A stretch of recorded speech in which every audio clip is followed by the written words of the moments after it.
Tony's out there earning his money. I get to stay here in the studio and talk to amazing people like all of you and like our next guest, comedian and science enthusiast Chuck Nice. Chuck is turning brain power into big laughs with his new comedy special, Chuck Nice, Just Smart Enough. It's already racking up nearly 500,000 views. The YouTube release takes on some hot topics, including climate change, which Chuck says needs a little bit of rebranding. There are people who, how can I say it? I don't want to. They don't believe the science because of their political beliefs. You know what I'm saying? But I want to get to those people. I don't want to just push them aside. I want to get to them, which is why I believe we should stop calling it climate change and start calling it woke weather.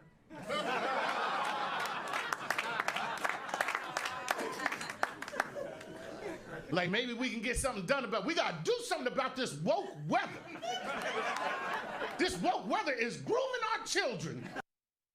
Well, joining us live this morning via Zoom because of all this woke weather is Chuck Nice. Good morning, Chuck. Good to see you. Hey, JD. Good to see you. I haven't done that joke in a while. It's actually funny.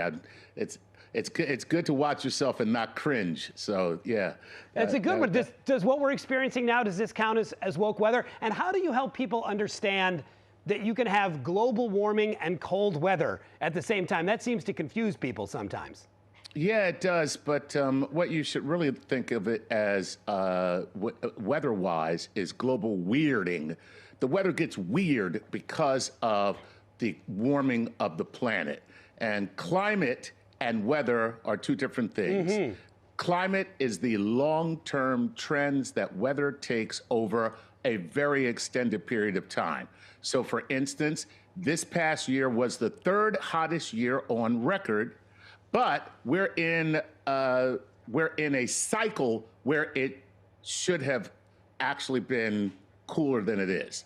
So, so the trend is over the last 13 years, we've had hotter years every single year.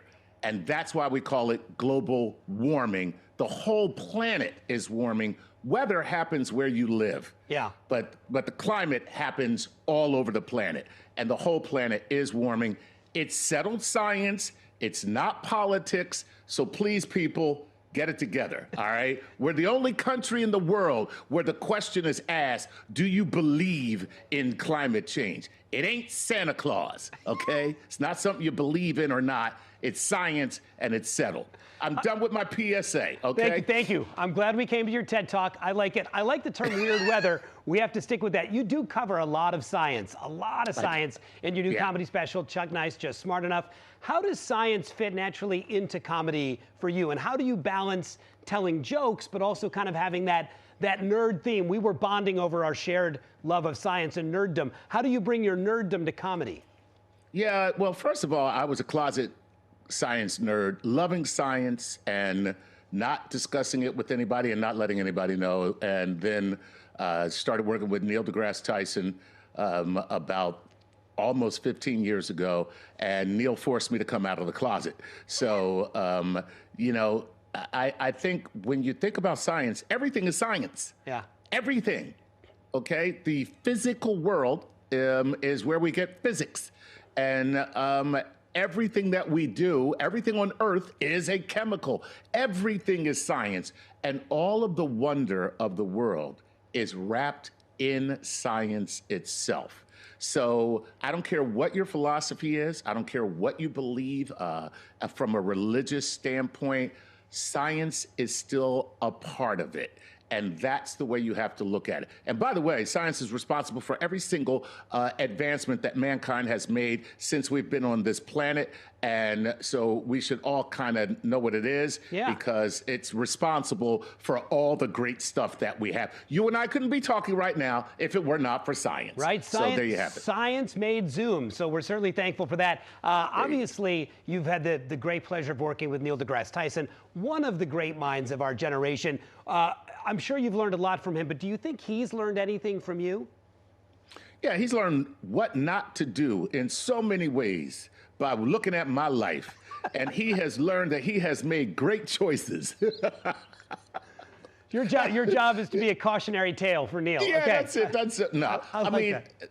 Neil and I love working with him, and we just get along great. And he makes me laugh. I make him laugh, and that's kind of our relationship. You know, we just genuinely have a good time together. I mean, I'm having a good time. Maybe he's just faking it. I mean, that's how that has been the success of my marriage. So, you know, who knows? I don't know. But I quite think he's frankly, having fun. I think he's Yeah. having fun. I've seen the podcast. So in addition to Star Talk, in addition to your special on YouTube, you're also producing another comedy series, The Laughing Flower, at the station in Hoboken. When is it? Where is it? And how can people get tickets? So this Thursday, which is January 29th, the show starts at 8 p.m. And you see that right there, we have 3 great comedians that are going to be on the show. Richie Redding, Ronan Hirschberg, and Dan Frigoletti. And I will also be performing as well. It's the best New York comedy show that doesn't happen in New York. These are the comedians that you see at New York Comedy Club, at the Cellar, at the Strip, at West Side, at Gotham. They're all guys that I know and women that I know that come over. They swim over to Hoboken. Maybe this Thursday they'll be able to walk across on ice. Who knows? But it's the best comedians in New York City that come to Hoboken, and it's sponsored by a dispensary who is gracious enough to allow us little gifts. Oh. For just being there. Wow. They give us little gifts for being there. Chuck, so that's, guess that's what? amazing. Yeah, if you're a person who enjoys little gifts from a dispensary, come to the show because you'll get a little gift just for being there. And the show will be a lot funnier, I would imagine, if you do. Chuck, I hope so. Chuck, nice to see you. Always a pleasure to have you join us and to talk about science and comedy. I love it. And JD, thank you, man, for being here on this godforsaken day. By the way, I left Aruba 36 hours ago to be back here for this mess. So I appreciate. I would not have left Aruba if I were you, but I appreciate having you here. Take care, Chuck. Good to see you. Stay warm and stay safe.